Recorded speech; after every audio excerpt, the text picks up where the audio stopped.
This is the Meteoroid Dragoon Deluxe Left Spin String Launcher Set, the Hasbro release of one of the most hyped bays of the entire Beyblade X generation. We get a strong left spin launcher and a beautiful white metal coat bay that you should absolutely get yourself if you can actually find it in stock. This set just released on Amazon US a couple of days ago, and it will become one of the most sought after releases of the year, especially during a time where Beyblade is more popular than ever, and scalpers are doing whatever they can to ruin it for everyone else.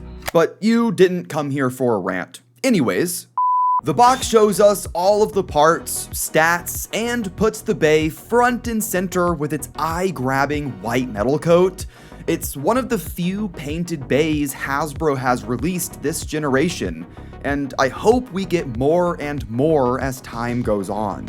Before we dive in, hit that like and subscribe button. I'm trying to hit 450,000 subscribers, and make sure to check out sponsor of the video, Mall of Toys. We're facing a stock crisis the series has never seen before, but Mall of Toys is doing everything they can to get as much stock as possible, and whenever they restock, product goes fast. So go and check them out, and if you buy a bay, use code ilinnuc for 5% off. The first thing we're gonna check out is the red left spin string launcher, and at first, I was kind of mixed on this. The original Takara Tomy release came with a white left spin winder with a purple dragon cord, and that was a direct callback to previous generations of Beyblade.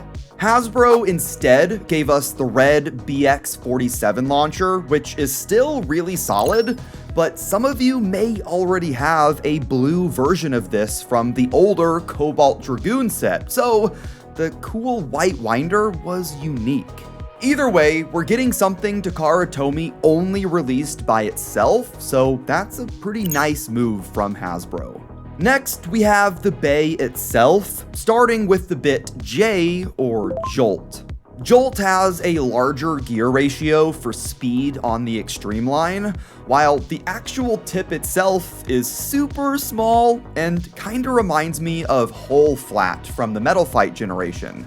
I wrote this part off at first because it didn't seem to do well on other combos, but it does pop up in winning combos pretty often if you have the skill to use it. It also seems to have pretty solid LAD compared to other aggressive options, so while it may not be S tier, it's worth testing for yourself. Then we have the 370 ratchet in blue, and this is the only part of the bay that isn't new, and it's also in a blue color, which doesn't really match the color scheme of the rest of the bay. I don't really have a lot to say about it because it's old, but what I will say is that this Hasbro version seems to be quite a bit better than the Takara Tomy original, which is mostly the case for the entire Beyblade X lineup. Now we have the blade itself with Meteoroid Dragoon, and this is an S tier looking bay. The white sparkly metal coats, purple rubber contact points, and red plastic make this a unique bay that'll stand out from the rest of your collection. The Dragoon motif in the middle is a dual homage to two different generations of Beyblade, with those being Meteoroid Dragoon from MFB and Dragoon from Bakuten, and Takara Tomy absolutely cooked on this, if you can get past GOON looking like it's missing its front teeth. Why can't I unsee this? The shape of the blade has been a tiny bit controversial, especially for the hyper-competitive bladers out there because of its asymmetry. Instead of 3 large dragon heads, we get one massive one with 2 wings circling around, and the biggest contact point is a rubber dragon jaw to take a bite out of your opponent. Over time, the rubber wears down and the paint will scratch off during battles, but I've seen Dragoon actually improve in performance because of this part wear. Maybe we can treat it like a sort of awakening gimmick. The full bay together is just peak. It looks so good, easily one of the best of the entire generation, and it's pretty heavy too. The blade weighs just over 39 grams for me, which puts it toward the very top of the scale, so it packs a punch on the right build. Speaking of builds, let's test the bay in its stock combo before trying out a really popular build, and please excuse that I call Meteoroid Meteor throughout these battles. It's hard to get used to these names. Okay, up against a new Hasbro bay with Valor Bison.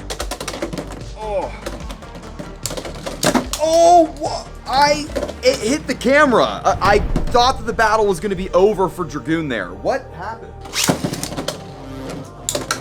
Okay, let's go Dragoon against Bison again. Not really hitting super hard there. And can we get a surprise? Is that possible? Not this time, not this time. Oh! Bison almost sent out of the stadium, but it is able to survive. Oh! Okay, both bays are way off balance. I'm gonna say Dragoon. I think Dragoon just barely won that. Oh my, okay. Okay. Now up against Ring Aether, a very burst-prone release gets knocked into the pocket. Against Aether again, the upcoming prize, Beyblade X random booster, and there is another burst, but you know, that shouldn't be that hard. Oh my god, the speed! Meteor is super off balance, come on! Oh, there we go.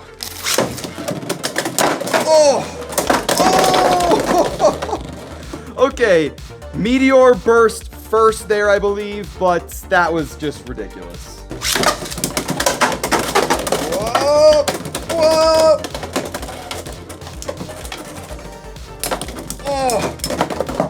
And a surprise. I didn't even think Meteor had that. It was so off balance, but another extreme finish. The combo we're going to be trying out is a pretty popular one. We have Meteoroid on 770 and Level. Level is going to be pretty solid for stamina retention, and 770 gives a little bit more rubber contact, so let's try it. Come on. Oh, whoa! Oh my god! Knight was completely beheaded. What? Oh, good hits again from Meteor, and Knight is completely picked apart. Just no problem. Against a newer bay, Dran Strike on its stock combo free flats. Oh. Not looking great. Can it equalize? And it does. It lives. Oh, and super quick. Get over here. Oh my. These battles are so unpredictable. Strike has the weight advantage going into these final little spins here. Can it equalize? And it's just barely able to. Meteoroid is top tier. Maybe not the most broken bay out there for comp, but in the right hands, it puts in work. And like I said earlier, it can actually get better over time. I remember the Takara Tomy version dropped with a lot of hype, and some were disappointed. It wasn't just overpowered immediately, but it's a strong bay that looks great in your collection, and hopefully it restocks on Amazon but the Takara Tomy version is basically the exact same, but with a different launcher, so you can get that if you find it. This is probably one of the best releases of the year, but let me know your thoughts in the comments down below. Hit that like and subscribe button, and don't forget to have fun and bay away.